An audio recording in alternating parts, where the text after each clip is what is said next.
Hi there. So what I wanted to show you was some of the crochet basics. So we're going to work our way from a slip knot to how to hold the yarn to chaining and single crochet. So kind of all of the baseline stitches that you're going to need to know in order to kind of get started with crocheting. So every time you select a crochet hook, it's going to give you a value in millimeters. It might also give it to you in a letter. So as you can see here, this is an H and it is a 5 millimeter. So this is a pretty standard size. So if you are a beginner, this is a pretty good hook to get you started.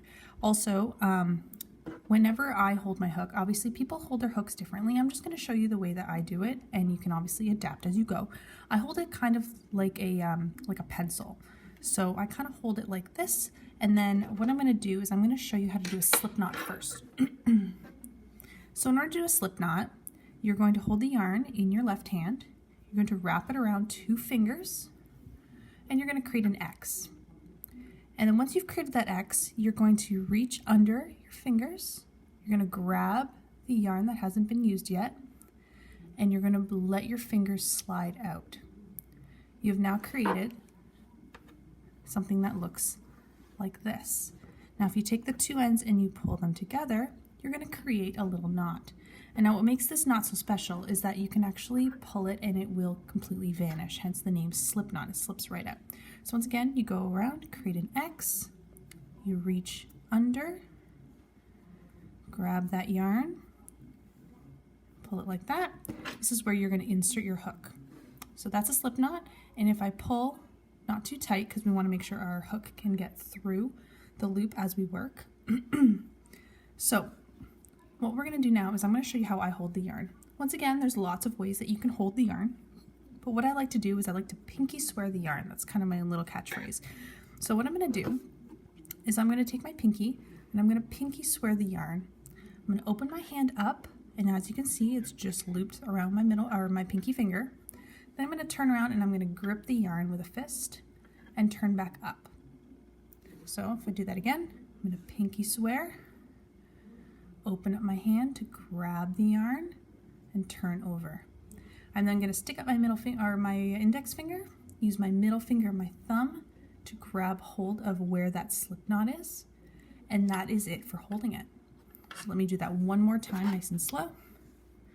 So I'm going to pinky swear, open my hand, grab the yarn with a fist, turn over, lift my index finger, and then grab with the middle finger and thumb. Now you don't want to grab too tight because you want to make sure that your hook can move quite freely. Now this part of the yarn right here is called the working yarn. So this is the yarn that you're actually going to be connecting with your hook. You're not grabbing from over here, not down here, nothing like that. This is the yarn that you are going to be using. Okay, so that is how we hold the yarn. Next step is going to be how to chain. So creating a chain is pretty simple. So we're already set up here. I'm going to hold the hook whatever way is comfortable. Some people hold it this way, whatever is comfortable for you. But you want to make sure that you have a nice loose grip. So what I'm going to do is I'm going to go to the left of the working yarn, under and up like that. And then I pull straight down. And that's it for chaining. So you just do that multiple times. So stay to the left, go down and up, and pull straight through. Okay, I'm just going to do a couple of those really quick to see what a chain looks like. Okay, and as you can see, it looks a little bit like a braid. But the important part here is that you're consistent. Some people like to do it really tight, some people like to do it really loose, whatever's comfortable for you, but the main goal here with chaining is we want to be consistent, because once we work back into the chain doing a single or whatever stitch that you've decided on, you want them to look cohesive in that they kind of work as a unit. Okay, so that's chaining. Now one little tip that I like to explain is whenever I'm doing my chain, you'll notice that my hook is always pointed down and kind of towards my belly button. So whenever I show people how to do this, I always say, make sure you're pointed towards your belly button over and over again. And the reason for that is because the way I'm holding the yarn with my left hand, you'll see and if I hold it up a little bit closer, that it stretches down there a little bit. So if I wrap around and I try and turn my hook up and pull, I can't really do that. But if I do this, you can see that it's kind of given me some room to pull my hook down. Okay, so that is chaining. So moving into single crochet. So whenever we do a single crochet, most of the time, I would say almost 100% of the time, you're going to have some sort of base chain or some sort of stitching beforehand. So we did a whole bunch of chains. I didn't actually count, but that's okay. So what you're going to do is, if you look really closely onto my hook, you're going to notice that each of these, what look like little V's, has a little gap in the middle. So you'll see like almost like a V, creating a little bit of like an arrowhead pointing down. Each of those little gaps is the space in which we're going to actually do our stitch.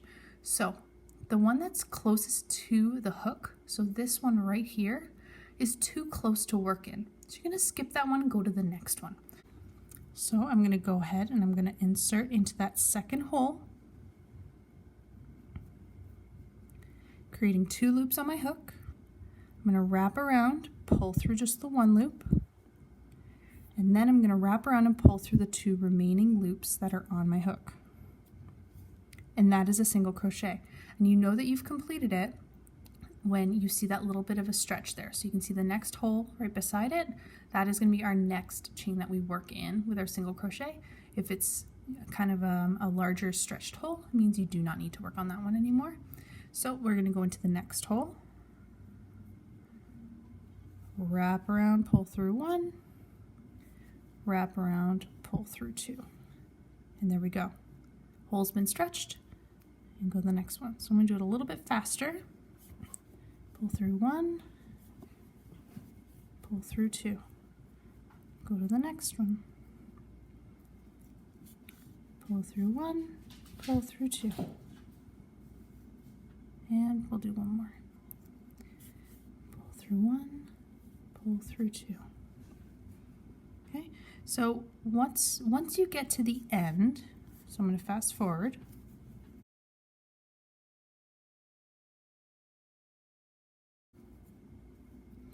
Okay, so once you get to the end, I'm going to start my single crochet, or I'm going to do my last single crochet. Okay, and we've reached the end. So you can see here, should be pretty consistent. You're going to chain 1, so just like what we did at the beginning, chain 1, and then you're going to turn your work over. This is the chain 1 turn that you're going to see on a lot of patterns. So you chain 1 and you turn it over, because if you're right-handed, you're always going to work from right to left. So now we don't need to feel for those chains anymore. We can actually just feel for these peaks and valleys, is what I like to call them. So right here, it looks like a big bump. I'm calling that my peak. And then down here, you can see that hole, that's my valley. So peak and valley, peak and valley. So you are going to insert your hook into all of the valleys. So I'm going to insert my hook into my first valley and repeat with the single crochet. So wrap around, pull through 1, wrap around, pull through 2. Feel your next bump, find your next valley, insert, pull through 1, pull through 2.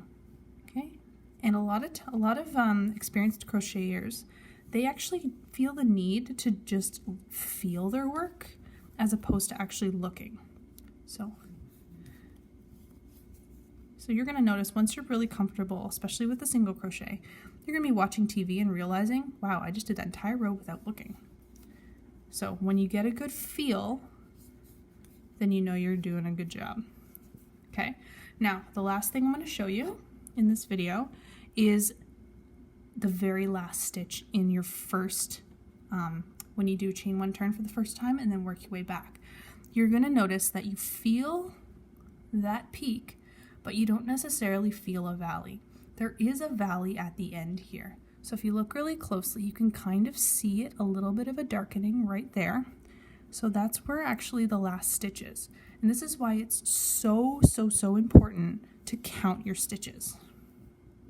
Okay? Because if you don't do that last one, you're going to find that if let's say we started with 10 stitches, you're going to end up kind of creating this triangle or pyramid look. We want to make sure we're consistent. Okay? So that's it for the basics. Hope you enjoyed.